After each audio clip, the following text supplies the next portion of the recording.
Hello students, मैं दीपक Chandra classes YouTube channel पर आपका स्वागत है। आज मैं परमुटेशन कॉम्बिनेशन का पार्ट 8 लेकर मैं आपके सामने प्रस्तुत हूँ। इस पार्ट में आज हम लोग कई प्रकार के प्रॉब्लम देखेंगे। आप वीडियो के साथ बने रहें। आपको आज वेरियस टाइप का प्रॉब्लम इस वीडियो में आपको देखने को मिलेगा, जिसमें पहला टाइप जो मैं आपको बताऊंगा वो मैं बताऊंगा ग्रुप फॉर्मिंग, या इसी को आप कह लीजिए कमिटी बनाना, या इसी को आप कह लीजिए टीम बनाना। दूसरे प्रकार का मैं सवाल पढ़ाऊंगा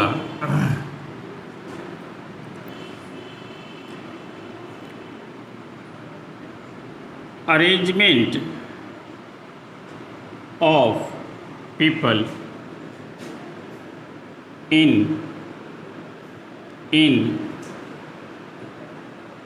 लीनियर वे, और तीसरे टाइप का हम लोग पढ़ाएंगे arrangement of people in circular way. ये 3 डिफरेंट टाइप का सवाल आपको हर एग्ज़ाम में आपको देखने मिल जाएगा। मैं हर सवाल को मैं आपको बेसिक कंसेप्ट के साथ साथ मैं आपको ट्रिक्स भी बताऊं। तो सबसे पहले हम लोग देख लेते हैं ग्रुप फॉर्मिंग क्या है। जैसे मान लीजिए कि मैं एक क्वेश्चन आपको लेता हूँ और मैं कहता हूँ कि 6 मेल और 4 female, there are 6 male and 4 female. आपको बताना है कि how many committee of 5 persons है ना can be formed if having 3 male and 2 female। ये आपका क्वेश्चन हो गया। अब आप इसको कैसे करें, सबसे पहले यह समझ लीजिए कि ये जो कमिटी फॉर्मिंग है ये परमुटेशन हुआ या कॉम्बिनेशन, ठीक है। तो आइए मैं आपको, मान लीजिए कि आपका male 1, male 2, male 3, male 4, male 5 और मेल 6, ये 6 लोग मेल हैं। और मान लीजिए कि आपको 4 फीमेल है, तो आपका फीमेल 1, फीमेल 2, फीमेल 3, फीमेल 4, ये 4 फीमेल, ठीक है। आपको कमिटी बनाना है 3 मेल का और 2 फीमेल का, क्लियर। मान लीजिए कि आप कोई भी 3 इसमें से आप ले लेते, तो मान लीजिए M2, M3 और M5 आपने 3 मेल ले लिए और आपको 2 फीमेल लेना है। तो मान लीजिए कि आप फीमेल में F2 ले लिए और F3 ले लिए, तो ये आपका एक टीम हो गया। अब ऐसा कितना टीम बन सकता है, यही आपसे सवाल है। पहले हम लोग ये देख लेते हैं कि टीम बनाना, कमिटी बनाना या ग्रुप बनाना परमुटेशन में आएगा या कॉम्बिनेशन में आएगा। अब आप सोचिए कि मान लीजिए कि ये आपका पहला टीम बन गया। अब इसी टीम को यदि मान लीजिए कि मैं आगे पीछे मैं कर दूं, कि मान लीजिए मैं कहूं कि M2, F2, M3, F3 और M5, ये भी एक कमिटी हो गया। तो क्या बोथ कमिटी इज डिफरेंट और बोथ कमिटी इज सेम। आप कहेंगे सर बोथ आर सेम, चूँकि कमिटी तो वही है ना, केवल आदमी आगे पीछे हो जाने से, ऑर्डर चेंज कर देने से कमिटी पर कोई फ़र्क पड़ेगा? नहीं पड़ेगा। ठीक है, इसका मतलब ये हुआ कि आपका कमिटी फॉर्मिंग का जो सवाल होगा, ग्रुप फॉर्मिंग का, टीम फॉर्मिंग का, वो आपका कॉम्बिनेशन का सवाल होगा, क्योंकि जब यह कमिटी फॉर्मिंग करते समय जब मैं रीअरेंजमेंट करता हूँ तो उससे कमिटी पर कोई फ़र्क नहीं पड़ता है। Is this clear? ओके, अब बनाएंगे कैसे इस सवाल को? ये तो क्लियर हो गया कि ये कॉम्बिनेशन है।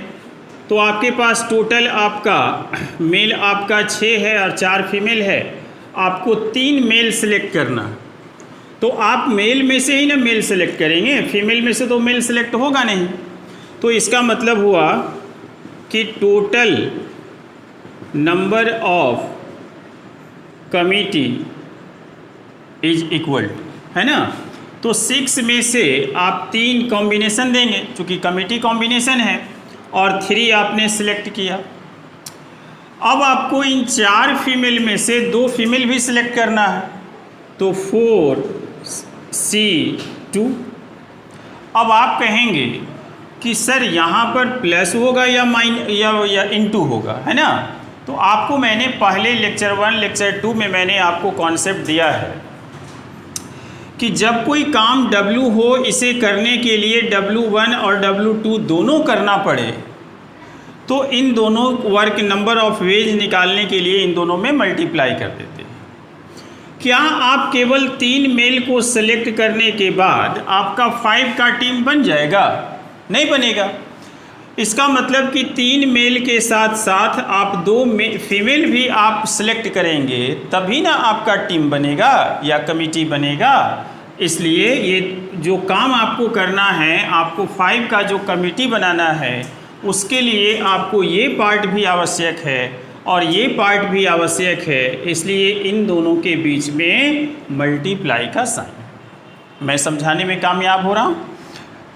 आपके प्यार और वीडियोज़ पर व्यू मुझे बता देता है कि आप समझ रहे हैं और आप काफ़ी कुछ सीख रहे हैं। अब इसके बाद मैं यहाँ पर फैक्टोरियल में 6 लिखूँगा, उसके बाद मैं फैक्टोरियल 3 लिखूँगा और फिर इन दोनों को घटाकर फिर फैक्टोरियल 3 लिखूँगा इनटू फैक्टोरियल 4, और ये इन दोनों को आप घटा देंगे, या एक बार इसको लिखिए और एक बार इन दोनों को घटा कर लिखिए इतना आएगा।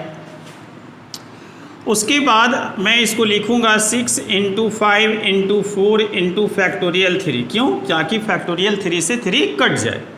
उसके बाद इसको मैं लिखूँगा 3 × 2 × 1 × फैक्टोरियल 3। ये 3 से 3 कट गया और ये 6 से ये 6 कट जाएगा। उसके बाद मैं इसको लिखूँगा 4 × 3 × फैक्टोरियल 2 अपॉन 2 का मतलब 2 ही होता है, और इंटू फैक्टोरियल 2। ये से ये कट जाएगा, 2 2 जा 4 कट जाएगा।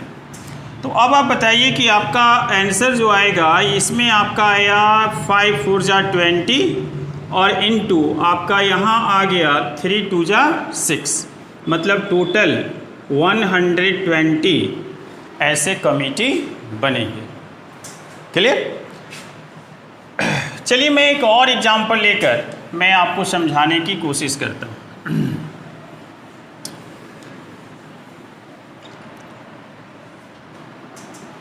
मान लीजिए कि मेल की संख्या मैं लेता हूँ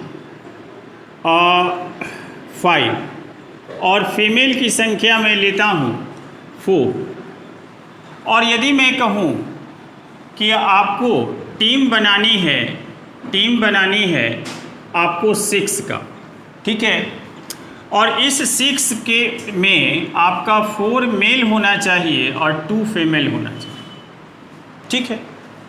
तो चूँकि अब पहले सवाल में हम लोगों ने सारे कंसेप्ट को समझ लिए, इसलिए अब इस सवाल को बनाने में मुझे मात्र 5 सेकंड का समय लगेगा, ठीक है। तो टोटल कमिटी आपका हो जाएगा 5 में से आपको 4 सिलेक्ट करना है, क्योंकि मेल 5 है और 4 सिलेक्ट करना है, तो 5C4, और 4 में से आपको फिर 2 सिलेक्ट करना है ना। ठीक है, तो फैक्टोरियल 4C2, ठीक है। तो 5C4 क्या होगा, फैक्टोरियल 4 अपॉन फैक्टोरियल 4 और इनटू आपका जो है इन दोनों को घटाएंगे तो आपका 1 इनटू यहाँ पर फैक्टोरियल 4 बटा फैक्टोरियल 2 इंटू फैक्टोरियल 2। आप देख रहे हैं कि यहाँ पर factorial 5 upon factorial 4 into factorial 1, तो फैक्टोरियल 5 और फैक्टोरियल 4 में सिर्फ और सिर्फ 5 ही बचेगा, क्योंकि 5 इंटू फैक्टोरियल 1 ये हो जाएगा, तो ये 5 हो गया, 1 का वैल्यू 1 ही होता है। और इसमें आपका बचेगा 4 इंटू 3 और इंटू फैक्टोरियल 2, अभी मैंने तुरंत इसको कैलकुलेट किया है, तो ये से ये कट जाएगा, 2 2 जा 4 दैट इज 6, मतलब आपका टोटल 30 ऐसे कमिटी बनेंगे। ओके, अब कमेटी बनाने के बाद मैं आपको लीनियर अरेंजमेंट सिखाऊंगा और उसके बाद मैं सर्कुलर अरेंजमेंट सिखाऊंगा, लेकिन वो आपको अगले वीडियो में मिलेगा। तत्काल आप इस वीडियो को देखें, लाइक करें, शेयर करें और अपने दोस्तों को बीच में इसे जितना से ज़्यादा फैलाएं। आपके सहयोग के लिए बहुत बहुत धन्यवाद।